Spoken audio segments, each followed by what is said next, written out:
Amis et amis, ça fait combien de temps?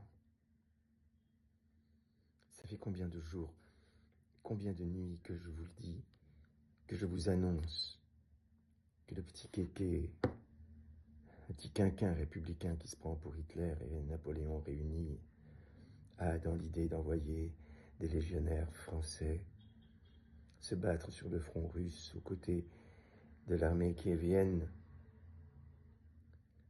pour provoquer un conflit ouvert entre la France et la Russie et précipiter ainsi l'OTAN dans un affrontement direct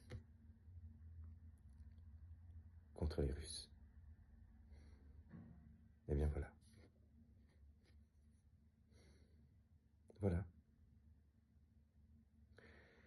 Dans l'indifférence générale, à commencer par celle de la représentation nationale, vient d'être signé par le psychopathe qui occupe actuellement le siège de président à l'Élysée, un décret autorisant l'envoi sur le théâtre d'un pays en guerre de ce qu'ils ont baptisé, de ce qu'il a baptisé avec ses conseillers, des opérateurs économiques.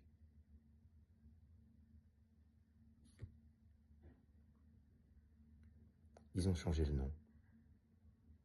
Voilà, il a changé le nom. Au lieu de dire soldat, on dit opérateur économique. Et comme ça, on peut gentiment violer la Constitution, selon lui. Et on peut passer outre l'article 35, interdisant l'envoi de forces militaires sur le territoire étranger sans l'accord du Parlement. Enfin, au bout de 3 jours, le Parlement doit donner son accord ou ne pas donner son accord, valider ou invalider cette opération, mais elle doit être signalée. Et là donc, par ce décret, il pense s'arroger le droit de pouvoir envoyer des opérateurs économiques en uniforme, armés jusqu'aux dents, sur le théâtre des opérations militaires qui se déroulent en ce moment à la frontière de la République indépendante du Donbass.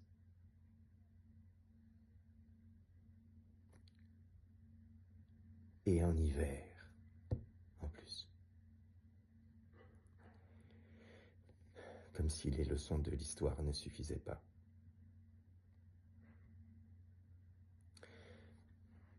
Alors vous savez ce qui va arriver,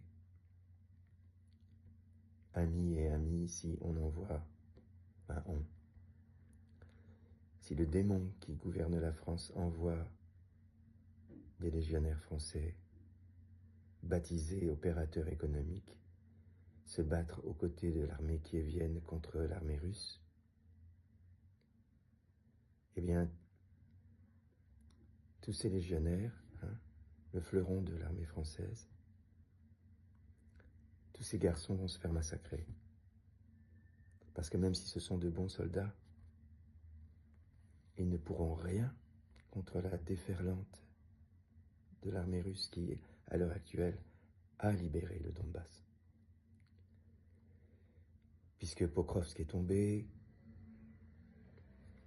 c'est pas Slaviansk et Kramatorsk et les effectifs kieviens qui sont dans Slaviansk et Kramatorsk qui vont empêcher quoi que ce soit. 81% et plus du Donbass, à l'heure actuelle, sont sous la protection de l'armée russe. Et en contournant Pokrovsk, 650 km de terre sans ville, puis Zaporojye, Nikolaïev et Odessa. En une semaine, l'armée russe peut être à Odessa. Donc c'est fini là-bas. Pour le gouvernement de Kiev, il n'imposera plus sa politique néo-nazie à la population ukrainienne.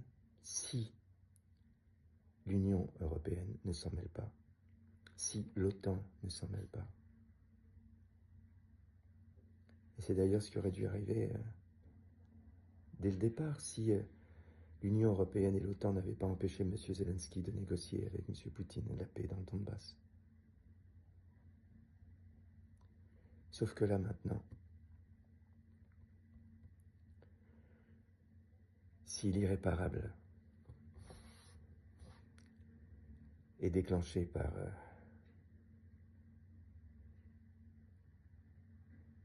le démon qui gouverne la France,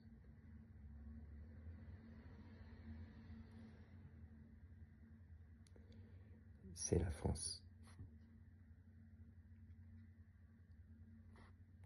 qui va s'engager dans ce conflit. Et il y aura des ripostes.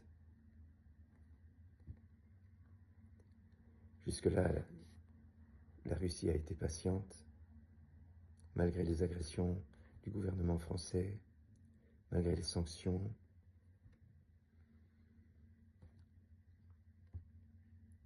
Elle est restée calme. Elle n'a pas répondu par la violence. Elle est restée ouverte à l'apaisement. Mais si le sang russe coule,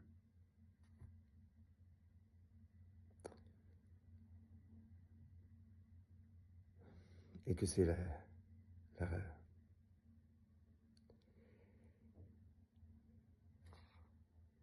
force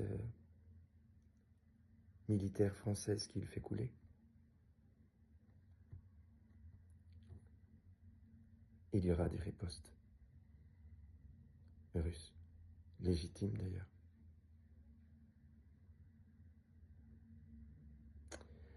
Et avec les Russes qui n'attaquent jamais, mais qui savent se défendre.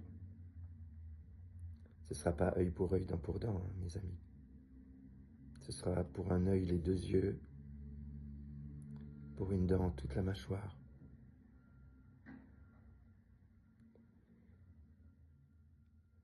Ce sera la guerre mondiale.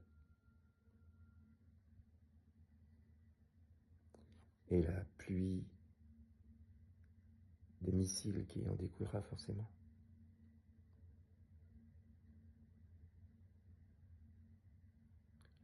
Car si les soldats français tuent des soldats russes, les soldats russes ne s'en prendront qu'aux soldats français. Mais si des projectiles français tuent des civils russes, il y aura une riposte contre les civils français.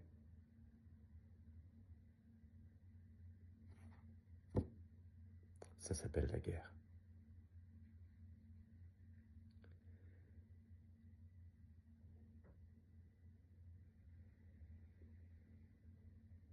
Et ce sera la France qui l'aura déclaré. Est-ce que nous voulons cela pour notre pays, mes amis? Est-ce que nous voulons cela pour nos enfants? Est-ce que chacune et chacun d'entre vous a imaginé un instant ce que c'est que la guerre? La vraie, pas celle qu'on voit dans les films, la vraie guerre.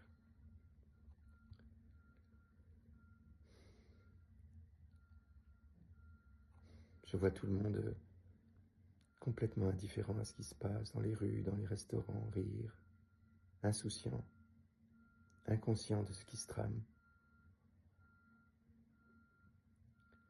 J'ai l'impression d'être derrière une vitre si épaisse que celui qui est de l'autre côté ne m'entend pas crier.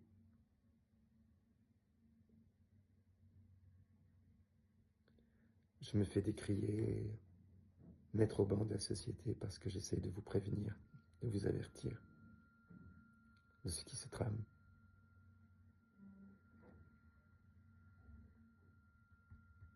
J'ai le sentiment que personne ne m'entend. Personne ne réagit.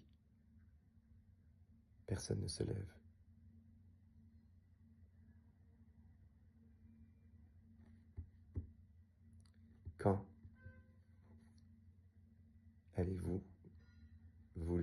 mes amis,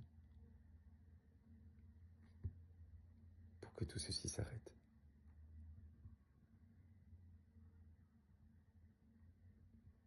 Je crains qu'il ne soit déjà trop tard.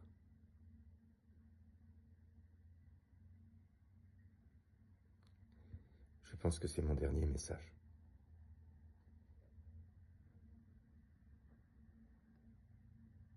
Je vois pas ce que je peux faire de plus.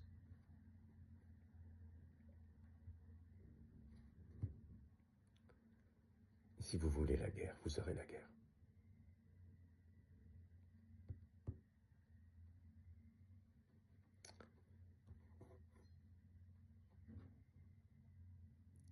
Et ceux qui l'auront déclenché, eux n'en souffriront pas, vous savez. Au contraire, ça leur apportera beaucoup d'argent. Ils seront dans leur bunker, bien à l'abri, pendant que nos femmes et nos enfants seront brûlés vifs, irradiés, dépecés par la guerre.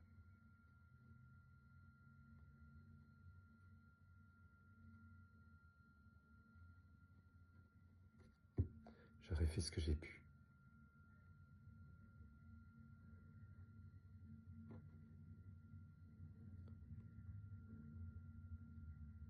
Je vois pas ce que je peux faire de plus.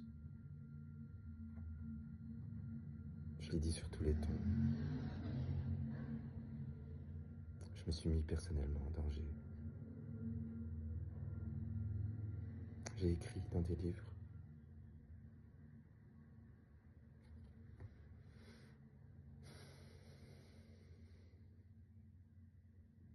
Je vois pas ce que je peux faire de plus.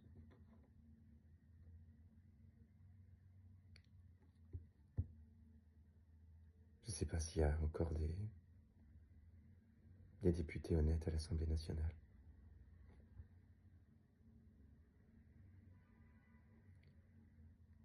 Le taux de corruption des représentants du peuple est tellement élevé. Je comprends pas qu'ils laissent faire une chose pareille. Ou si plutôt je comprends, oui. S'ils sont corrompus, c'est tout à fait compréhensible. J'ai un problème avec la corruption. C'est-à-dire que c'est tellement pas dans ma tête.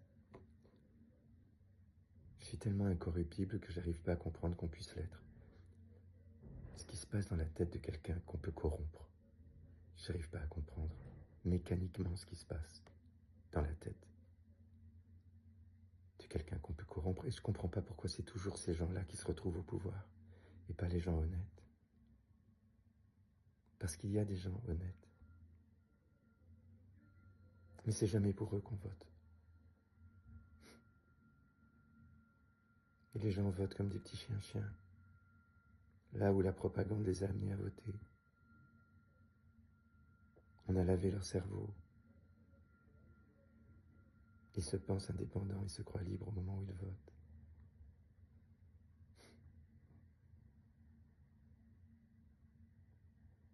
Cher Jean-Jacques Rousseau,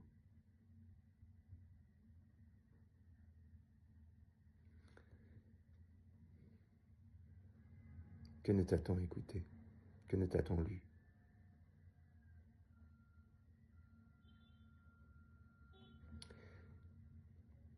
Le peuple qui vote, il parle du peuple d'Angleterre, est libre, le peuple est libre au moment où il élit ses représentants. Le reste du temps, il est esclave. Ça vous plaît d'être des esclaves?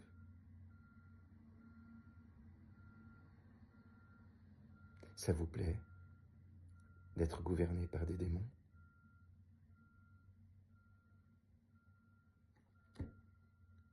Ça vous plaît l'idée que la France soit ravagée par la guerre?